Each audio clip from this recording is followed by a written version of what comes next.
We're installing this Curry Antirock sway bar on Grunt today. Y'all stick around.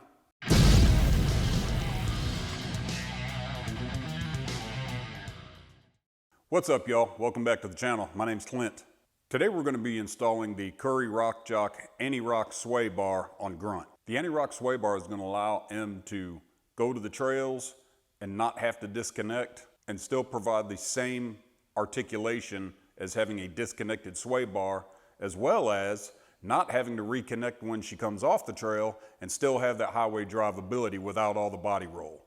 There's not much disassembly that we have to do because we already took all this crap off here when we started this build. But taking a TJ bumper and sway bar off is pretty easy. You've got 3 bolts on each side of the bumper, 2 on the top and 1 on the bottom. Your bumper will come off that way. And then if you still have the stock plastic sway bar cover that has Jeep right here, there's 2 bolts on either side. I think they're a 10 millimeter. Take those off, pull that off.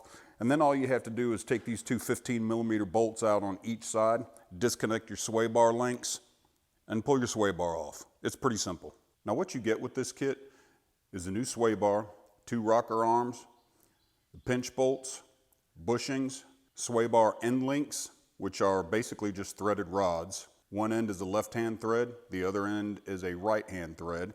The heim joints are marked. Then you have your jam nuts. The left-hand thread are gold. The right-hand thread are silver. And then the nylock nuts to tie it all together. The first thing we're going to do is apply a little bit of grease to the inside of the frame rail and then install the bushings. The orientation is easy to see how they go into the frame rail.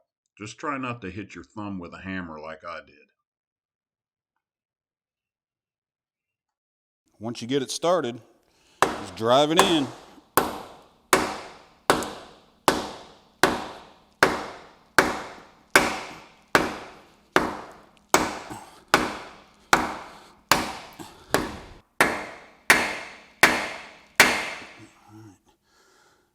Once you hear and feel those solid hits, it's all the way in. Once you got both your bushings in, apply a little bit of grease to the inside on both sides. Now you're going to tap your sway bar in.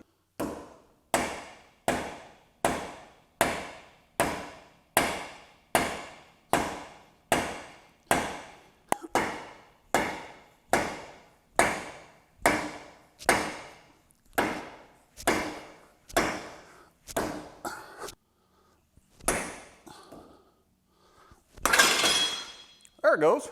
Now you gotta use your finger and get it lined up in the hole in the other bushing, and then try to knock it through.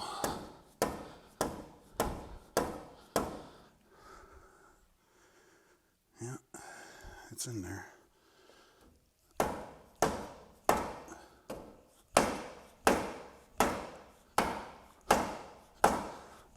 All right, once you get that sway bar knocked in there, you want to have 1 inch sticking out on either side. I believe that bushing worked out a little bit on this side, so I'm going to try to tap that back in there. Okay, the next step is going to be to put your rockers on. But before you do that, you really need to find the center point of your axle's travel. Now, we've got 8-inch shocks on Grunt for the moment. Knowing that ahead of time, if you measure the exposed shaft out of the body of the shock, from the bottom of the shock body to the top of the eye where the shock connects, that's how much available up travel you have. So I'm sitting at 4 inches. You really need your axle to be at the center point of the total travel, and we are at that. So if you are not, you're going to have to either jack the body up. You can jack it up right here, or you can take the tires off and let the axle droop, whichever way you want to do it. But with that being said, that is the point where your rocker arms should be level. And I am at, like I said, we're sitting at ride height, and we are at the center point of our travel. So these need to go on here as close to level as possible. Yeah. I can just turn the shaft inside there. Right there, 0.0, so that's the level. Now you're going to take your 9/16 pinch bolts and install them in the rocker arms.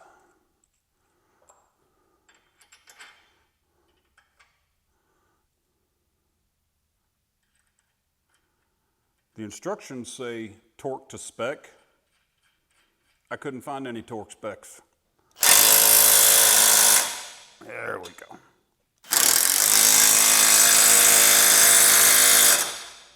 Now it's time to put the retainers on.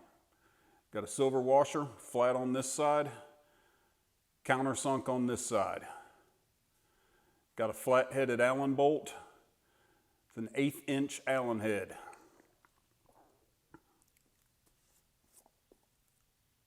Take you a little bit of anti-seize, put here on the inside of the countersink for your Allen bolt. And then using an 1/8 inch Allen wrench or Allen socket like I have, torque to spec, which I can't find, so a couple of ugga-duggas ought to do it. I would say that's good. And do that to both sides. I like to use the copper-based anti-seize myself.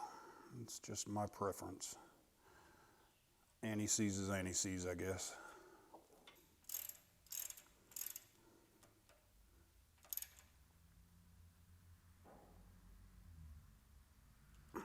The forwardmost hole towards the front bumper, that is going to be the stiffest setting.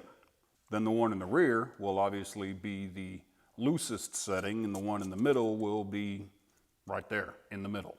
So we're gonna go with the middle hole for now, and then once we drive it, get some miles on it, if we feel like we need to adjust it, it's just a matter of unbolting it and moving it one way or the other. So from the center of this hole to the center of that hole is about 5.5 inches. So let's go over here to the table and see if I'm gonna have to cut these links. All right, so the first thing I'm gonna do is I'm going to put these jam nuts on here. And remember, the gold ones are the left-hand thread. The silver or chrome ones are the right-hand thread. And I'm going to take my end links and screw them on there and just see what that length is.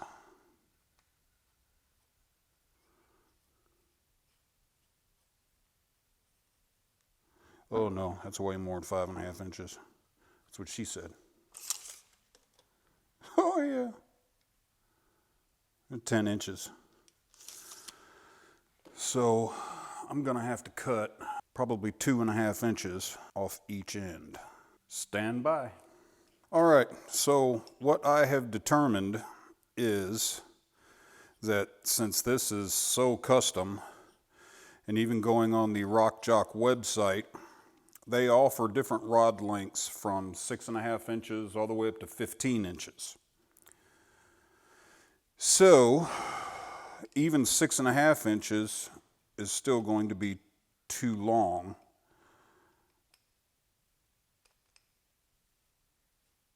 So I'm going to have to make my own. It'd probably be cheaper than ordering it from them. All I need is some 1/2 inch round stock. But what I'm going to do is I'm just going to bottom these out as short as they'll go, or all the way on until they won't thread anymore. And then I'm just going to rotate the arm. I'm just going to have to ride with that for the time being until I get the correct length rods. This is going to go on your rocker arm like that. Daggum, that's going to have to go up quite a bit still. And then from the inside out on your axle end. Now you can take a 5/8 wrench on the joint and a 3/4 inch wrench on the nylock nut and tighten it down.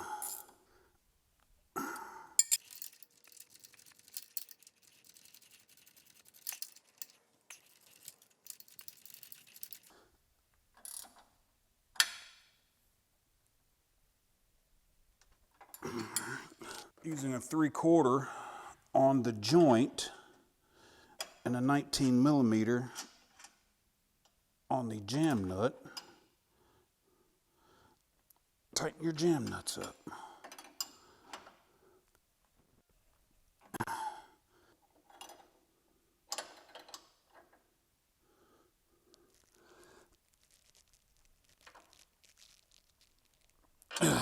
Okay, just for the sake of disclosure, I did go back and cut 1.25 inches off each end of those sway links. So I brought it down 2.5 inches from where it was. I couldn't leave it like that. It would have drove me nuts knowing it was like that. This still isn't perfect, but I like this a whole lot better. And that is our Antirock install video. But that, for the most part, as long as you don't have a whole lot of custom crap, it should go on that easily. But tapping that bar through the cross member, through those bushings, is not easy. It takes a little while. Hope you guys liked the video. Remember to like, comment, subscribe, and share. Till the next time, keep the shiny side up and Jeep on.